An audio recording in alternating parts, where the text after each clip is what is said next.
വചനവഴിയിലേക്ക് സ്വാഗതം. നമ്മൾ വായിച്ച പൗലോസ് ശ്ലീഹ എഫേസോസിലെ സഭയ്ക്ക് എഴുതിയ ലേഖനം അധ്യായം 4, 5, 6 എന്നിവയിലെ ചോദ്യ ഉത്തരങ്ങളിലൂടെ നമുക്ക് കടന്നു പോകാം. അധ്യായം 4. ചോദ്യം 1. പൗലോസ് ശ്ലീഹ ആർക്ക് വേണ്ടിയാണ് തടവുകാരനായി തീർന്നത്? കർത്താവിന് വേണ്ടി. ചോദ്യം 2. എങ്ങനെയുള്ള ജീവിതം നയിക്കുവാനാണ് പൗലോസ് ശ്ലീഹ പറയുന്നത്? നിങ്ങൾക്ക് ലഭിച്ച വിളിക്ക് യോഗ്യമായ ജീവിതം. ചോദ്യം 3.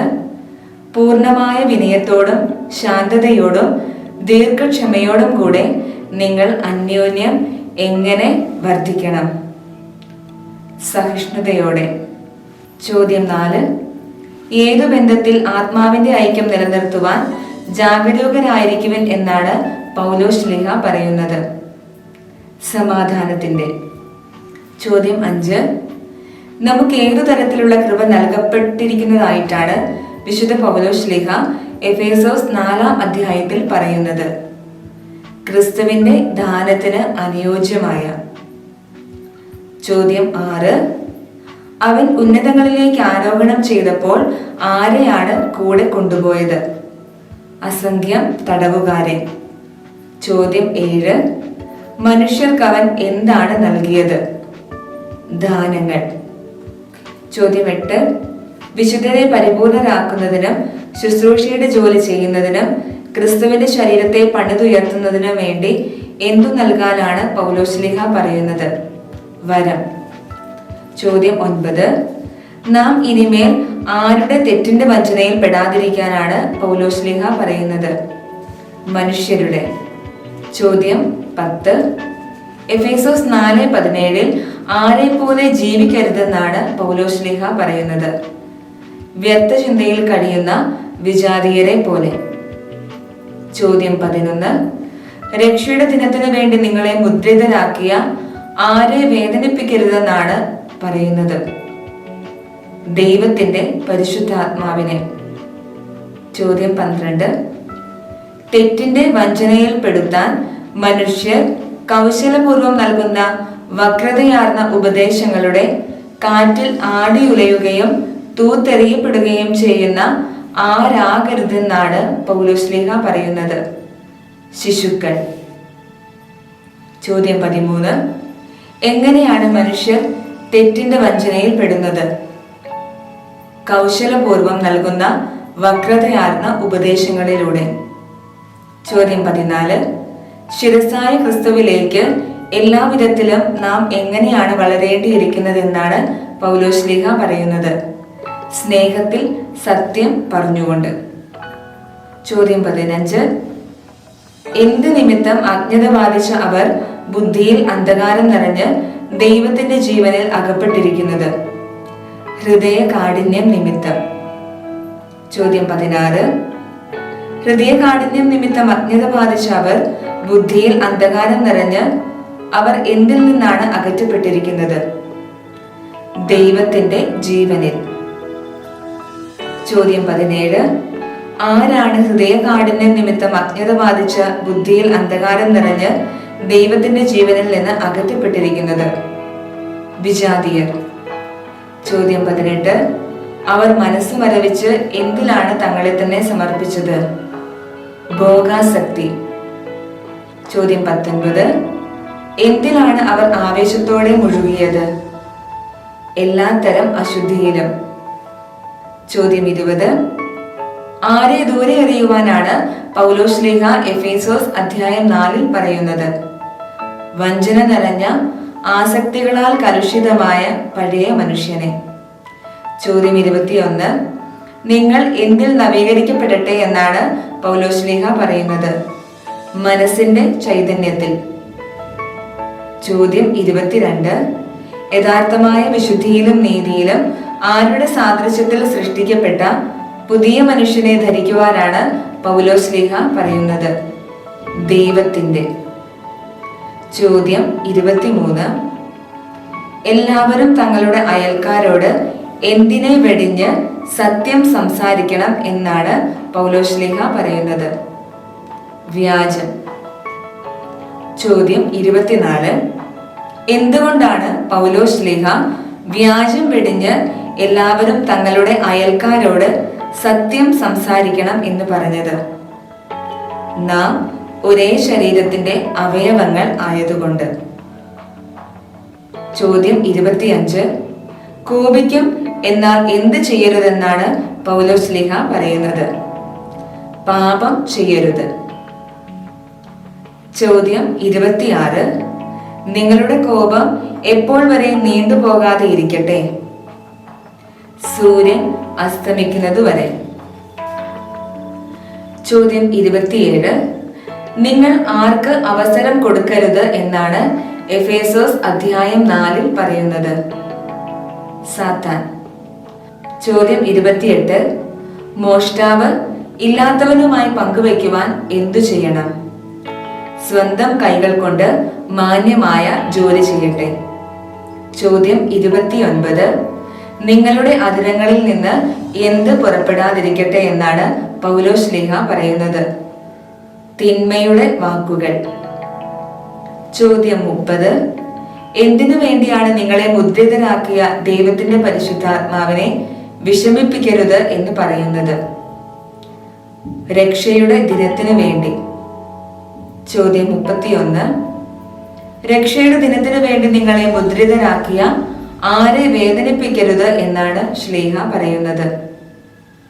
ദൈവത്തിന്റെ പരിശുദ്ധാത്മാവിനെ. ചോദ്യം 32. കേൾവിക്കാർക്ക് എന്ത് പ്രദാനം ചെയ്യുന്നതിലാണ് നല്ല കാര്യങ്ങൾ സന്ദർഭമനുസരിച്ച് സംസാരിക്കുമെന്ന് പൗലോസ് ശ്ലീഹ പറയുന്നത്? ആത്മീയ ചൈതന്യം. ചോദ്യം 33. ദൈവം ആരു വഴിയാണ് നമ്മളോട് ക്ഷമിക്കുന്നത്? ക്രിസ്തു വഴി. പൗലോസ് ശ്ലീഹ എഫേസോസുകാർക്ക് എഴുതിയ ലേഖനം അധ്യായം 5. ചോദ്യം 1. ആരെ പോലെ ദൈവത്തെ അനുകരിക്കുവാനാണ് പൗലോസ് ശ്ലീഹ ആഹ്വാനം ചെയ്യുന്നത്? വത്സല മക്കളെ പോലെ. ചോദ്യം 2. ആര് നിങ്ങളെ സ്നേഹിച്ചതുപോലെ നിങ്ങളും സ്നേഹത്തിൽ ജീവിക്കുവാനാണ് പൗലോസ് ശ്ലീഹ പറയുന്നത്? ക്രിസ്തു. ചോദ്യം 3. നിങ്ങളുടെ ഇടയിൽ എന്തിന്റെ പേര് പോലും കേൾക്കരുതെന്നാണ് ശ്ലീഹ പറയുന്നത്? വ്യഭിചാരത്തിന്റെയും യാതൊരുവിധ അശുദ്ധിയുടെയും അത്യാഗ്രഹത്തിന്റെയും പേര് പോലും.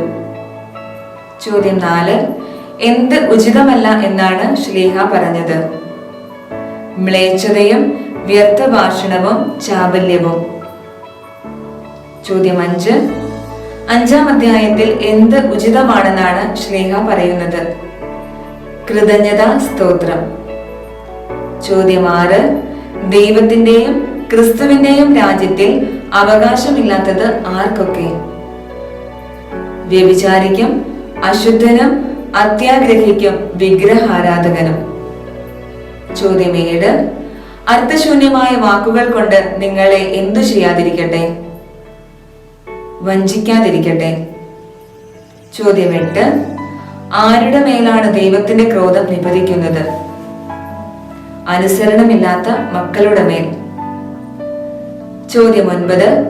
ഒരിക്കൽ നിങ്ങൾ അന്ധകാരമായിരുന്നു, ഇന്ന് നിങ്ങൾ എന്താണ്? കർത്താവിന്റെ പ്രകാശമാണ്. ചോദ്യം 10. ആരെ പോലെ വർത്തിക്കുവാനാണ് ശ്ലീഹ പറയുന്നത്? പ്രകാശത്തിന്റെ മക്കളെ പോലെ. ചോദ്യം 11. പ്രകാശത്തിന്റെ ഫലം എന്തിനാണ് പ്രത്യക്ഷപ്പെടുന്നത്? സകല നന്മയിലും നീതിയിലും സത്യത്തിലും. ചോദ്യം 12. എന്താണ് വിവേചിച്ചറിയേണ്ടത്? കർത്താവിന് പ്രസാദകരമായിട്ടുള്ളവ. ചോദ്യം 13. അന്ധകാരത്തിന്റെ നിഷ്ഫലമായ പ്രവർത്തനത്തിൽ പങ്കുചേരരുത്, പകരം എന്തു ചെയ്യണം? അവയെ കുറ്റപ്പെടുത്തണം. ചോദ്യം 14. അവിവേകികളെ പോലെ ആകാതെ ആരെ പോലെ ജീവിക്കുവാനാണ് ശ്ലീഹ പറയുന്നത്? വിവേകികളെ പോലെ. ചോദ്യം 15. നിങ്ങളുടെ സമയം എന്തു ചെയ്യണം? പൂർണ്ണമായും പ്രയോജനപ്പെടുത്തണം. ചോദ്യം 16. നിങ്ങൾ വീഞ്ഞു കുടിച്ച് ഉന്മത്തരാകരുത്, കാരണം എന്ത്? അതിൽ ദുരാസക്തിയുണ്ട്. ചോദ്യം 17.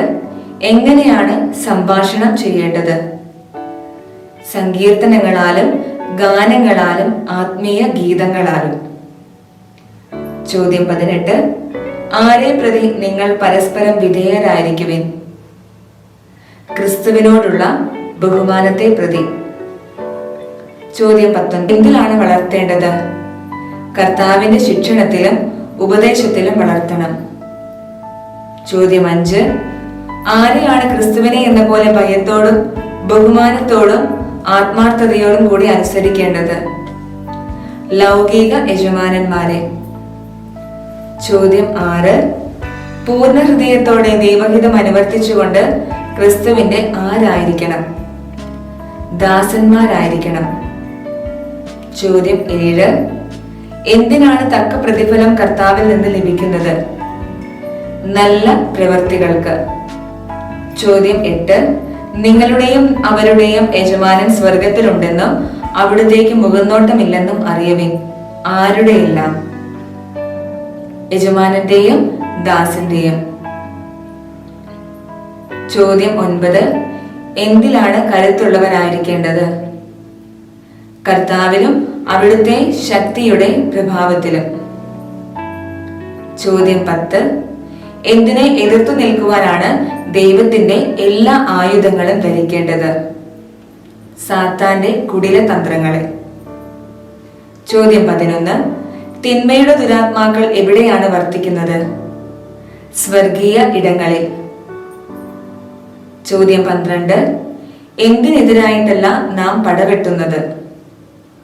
മാംസത്തിനും രക്തത്തിനും. ചോദ്യം 13.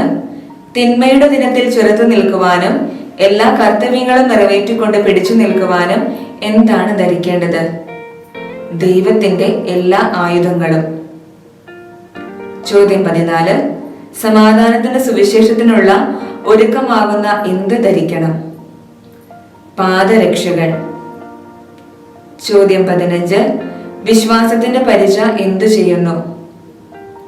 ദുഷ്ടന്റെ ജ്വലിക്കുന്ന കൂരമ്പുകളെ കെടുത്തുന്നതിന് ശക്തരാക്കുന്നു. ചോദ്യം 16. ദുഷ്ടന്റെ കൂരമ്പുകളെ കെടുത്തുന്നതിന് നിങ്ങളെ ശക്തരാക്കുന്നത് എന്താണെന്നാണ് വചനത്തിൽ പറയുന്നത്? വിശ്വാസത്തിന്റെ പരിച. ചോദ്യം 17. എന്തിന്റെ പടത്തൊപ്പി അണിയാനാണ് വചനത്തിൽ പറയുന്നത്? രക്ഷയുടെ. ചോദ്യം 18. എപ്രകാരം ആത്മാവിൽ പ്രാർത്ഥനാ നിരതരായിരിക്കുവാനാണ് വചനത്തിൽ പറയുന്നത്? അപേക്ഷകളോടും യാചനകളോടും കൂടെ എല്ലാ സമയവും ആത്മാവിൽ. ചോദ്യം 19. അവിശ്രാന്തം ഉണർന്നിരുന്ന് ആർക്കു വേണ്ടി പ്രാർത്ഥിക്കുവാനാണ് വചനത്തിൽ പറയുന്നത്? എല്ലാ വിശുദ്ധർക്കും വേണ്ടി. ചോദ്യം 20. എഫേസസുകാർക്കുള്ള ലേഖനം 6-ാം അധ്യായം 21-ാം വാക്യത്തിൽ ആരെ പറ്റിയാണ് ശ്ലീഹ പറയുന്നത്? തിക്കിക്കോസ്. ചോദ്യം 21. ഇതിനു വേണ്ടി തന്നെയാണ് അവനെ നിങ്ങളുടെ അടുക്കലേക്ക് അയക്കുന്നത് എന്ന് ശ്ലീഹ പറയുന്നത് ആരെ പറ്റിയാണ്? തിക്കിക്കോസ്.